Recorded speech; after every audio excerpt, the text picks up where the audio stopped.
Darragh, Hollywood, of course, has arrived on the scene when it comes to football ownership in this country. Rob McElhenney and Ryan Reynolds, the Hollywood pair who co-own Wrexham, of course, always headline news. Now McElhenney, he is making what is said to be a provocative documentary series about the Enhanced Games, the event for doped athletes that organisers claim will rival the Olympics. Now, you possibly remember this from some time ago when the Enhanced Games first came to light.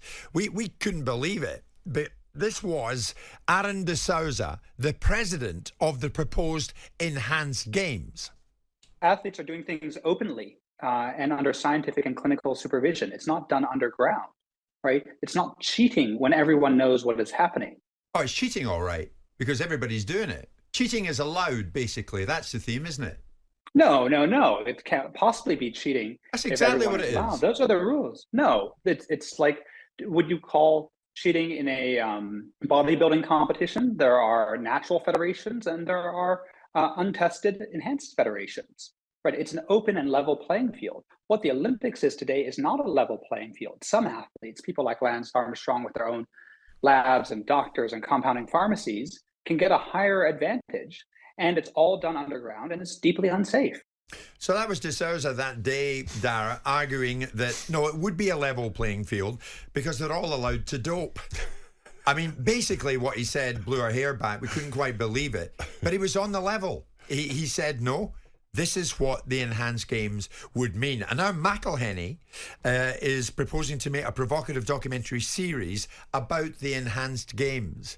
You're in football. Should a football club owner be aligning himself and his image to something like that with doping so high on the agenda? I mean, we don't know, to be fair, and nor do Wrexham know what kind of take McElhenney, what kind of spin he will put in this. It's like saying, should football be banning players for a year for gambling and then taking million in gambling fees? One goes with the other. So I can't judge Rob McElhenney for doing what he's doing, because he's obviously in the entertainment industry to make money. It's what he does. He's a producer as well as an actor, I believe, and a director. So, I don't think that puts him in a bad light as an owner. At the end of the day, again, I think we're going OTT on something. But as regards this and what's it called, Enhanced Games or the whatever? Enhanced Games. It sounds like a bad porn movie. Good luck to them. It's not something I'd have any interest watching. It is cheating. I agree with you there. I mean, usually I'm always laughing at your outrage, but in this case, I actually. Oh, you're with agree. Me in this. I agree. It is. It is cheating, and they all cheat. No, it is. It's a waste of time. I have no time for that nonsense. I mean, can you believe it? These Games has announced a casting call for 10 athletes to take drugs and participate in the documentary series and the Games. You have to think McElhenney's take will be super critical.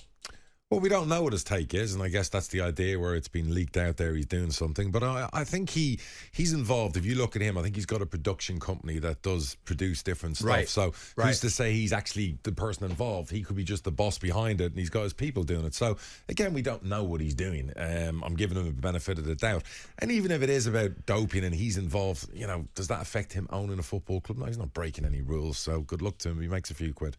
God, they're making plenty of a few quid, those boys. Some have got their own view, and some in the category of one Simon Jordan, about the arrival on the scene of the Hollywood types, Mr. Reynolds and Mr. McElhenney. Sure. And before I get to you, Darragh, this is Simon's take on them.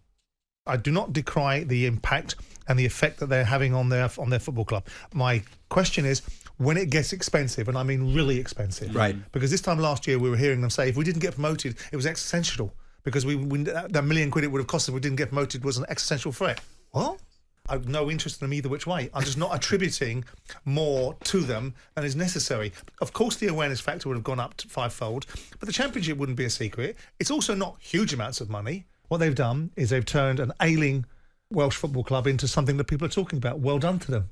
But I don't want to go overboard attributing far too much to them than they necessarily merit. They've got huge interest because a lot of people look at Ryan Reynolds. The other fella, he carries his bag. I love Simon, honestly. His spin is great. I agree with a lot of what he says. I don't agree with some of what he says. At the end of the day, there's two things in life you have. The things I always talk about is jealousy and envy, and they can be mistook for each other. I hate jealousy. I think it's an evil thing.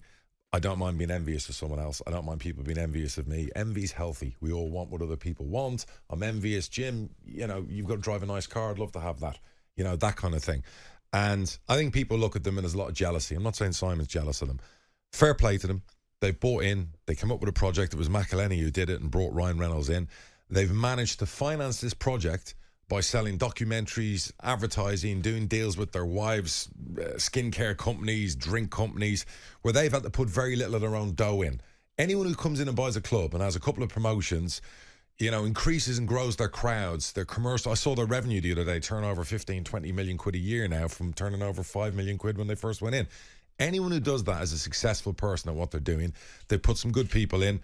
I watched the Wrexham documentary. It was quite good the first season and a half, and then it kind of peters out like a lot of sports documentaries do. Are you envious of them? But I'm not envious of it. I'm very rarely envious of other people now at this stage in life because I've had a lot of things other people have had. When I was growing up in Marbella, Spain, I'd look at all the cars and the boats and the money. I'd be, I'm envious. I want some of that. I've had plenty of that. I'm very But they've fortunate. got something you don't have. Hollywood fame. If I wanted to be a Hollywood star, I would be. I decided I wanted to sell houses and make a few quid.